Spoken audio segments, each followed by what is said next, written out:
This week, Wesfarmers announced that Blackwoods, Australia's largest industrial and safety distributor, will move under the Bunnings umbrella from the 1st of July. If your business sells through both channels, you've just lost another buyer. And there was no category review, no negotiation, just one less place to do business. That announcement sent me back to watch the Four Corners investigation into how dominant retailers treat their suppliers in Australia. The episode was called Hammered, and it featured Bunnings heavily. Check it out if you haven't seen it. One supplier asked for a price increase. Bunnings put the category to tender. They lost 75% of their business. The Four Corners investigation wasn't a story about what happened then. It was a warning about what happens when more volume, more categories, and more buyers sit under the same roof. The Blackwoods announcement is what makes it relevant now. One supplier asked for a price increase. Bunnings put the category to tender. They lost 75% of their business. And that's the first pressure. The second, Temu was named Australia's fastest growing retail brand in 2025. 3.8 million Australian customers. Products across every category Bunnings carries.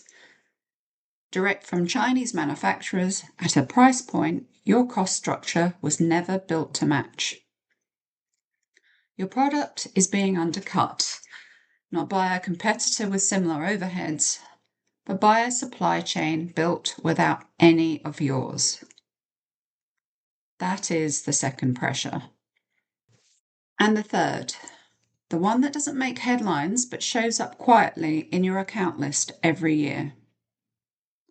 Hardware and building suppliers' retailing revenue has declined 1.3% per year for 5 consecutive years. The independent trade network, the resellers, the specialist distributors, the trade accounts your business was built around, is contracting. Smaller operators are closing. Others are being absorbed. Buyers are consolidating upward. 3 pressures, none of them temporary, all of them running inside your business right now. When B2B industrial leaders see the Blackwoods announcement, most of them focus on the relationship. What they should be focusing on is concentration, because every time 2 channels become one, the balance of power shifts. That is how buyer power works. It rarely arrives as an ultimatum.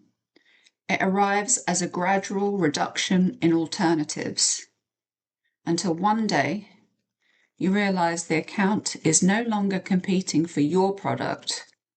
You are competing for their shelf space. The question isn't whether Bunnings would do that to your business. The question is whether your business has enough alternatives left if they did. Last year, Metcash merged Mitre 10 Home Hardware and Total Tools into a single hardware division. If your business was selling through both, you didn't just lose a sale, you lost a buyer. Without a category review, without a formal negotiation, the account pretty much looked the same, but the buyer count changed. That is what channel consolidation looks like from the inside, invisible until it isn't. Now, put 3 numbers together.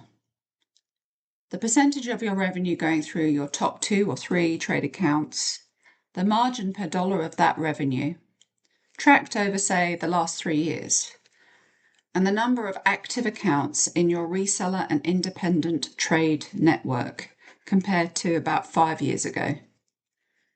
Separately, each number looks manageable, revenue is strong, the accounts are long-standing, and the network still looks good and exists.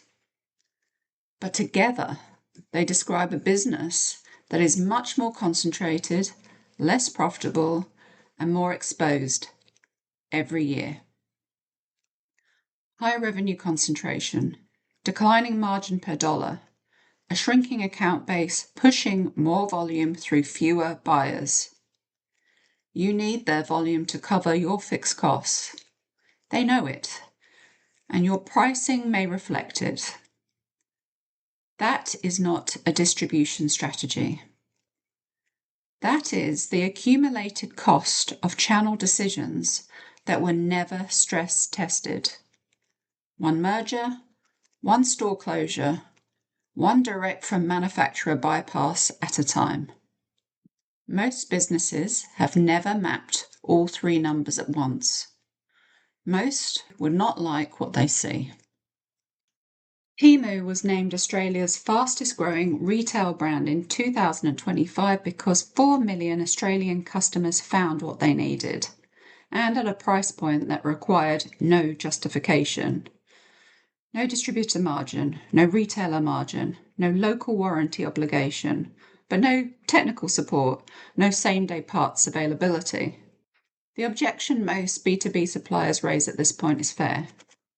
We cannot compete on price against a supply chain built without our cost structure, when Bunnings, Mitre 10 and Total Tools control the channel, and a Chinese manufacturer is landing the same category at a third of the price. A value floor feels like wishful thinking. That pressure is real. But here is what that argument actually concedes. It concedes that your only leverage is price. And if that is true, you've lost already. The Chinese manufacturer will always win a price argument. They are not carrying your fixed costs, your local service network, your warranty obligations, or your technical depth, or even your same-day availability. But that is not a weakness. That is a commercial value position, if you have quantified it precisely enough for a buyer to see it. The B2B suppliers that appear to hold margin in concentrated channels are not outmuscling the buyer or outpricing the Chinese competitor.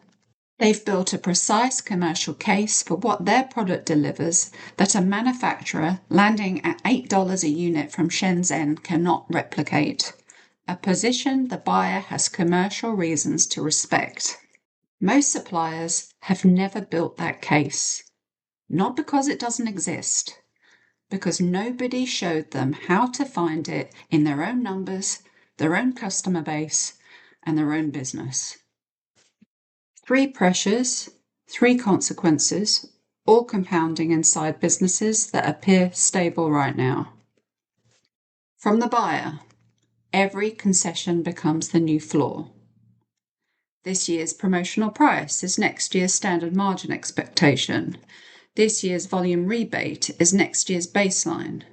There is no commercial position to push back from. The compression is structural, and it does not stop. From the channel, consolidation removes your options and your leverage at the same time. Every merger, every store closure, every independent distributor absorbed into a buying group removes a name from your account list. The business that had once 12 meaningful trade accounts now has 6. Each of those 6 knows it, and your negotiating position reflects it whether you acknowledge it or not. From the competitor, the Chinese manufacturer does not need your margin, they need your shelf position. They are establishing a price reference point the buyer will eventually use against you. When your product sits next to theirs at twice the price with no commercial story for why, you lose that conversation slowly, and then all at once. All 3, compounding, inside businesses with healthy-looking revenue lines right now. 3 pressures, all moving at the same time. The buyer, who can put your category to tender on a Tuesday. The competitor, who does not need your margin to take your shelf. The channel, getting smaller around you. Fewer distributors, fewer independent accounts, fewer places to hold price outside the dominant 3. The lesson is not about any one of them. It's about whether your business has a commercial position and architecture that means something to the buyers that remain, beyond the price on the ticket. Something precise, something quantified, something a manufacturer in Shenzhen landing a product at a third of your price cannot replicate. Most of these channel arrangements were not forced on suppliers, they were agreed to, without the commercial architecture to protect what came next. Do you have that position now? Or are you still managing the consequences of a decision that was never properly built and executed? Most businesses never build the proper value position they need, so they keep conceding instead. Value is a position. Without it, you are just inventory they haven't rationalized yet.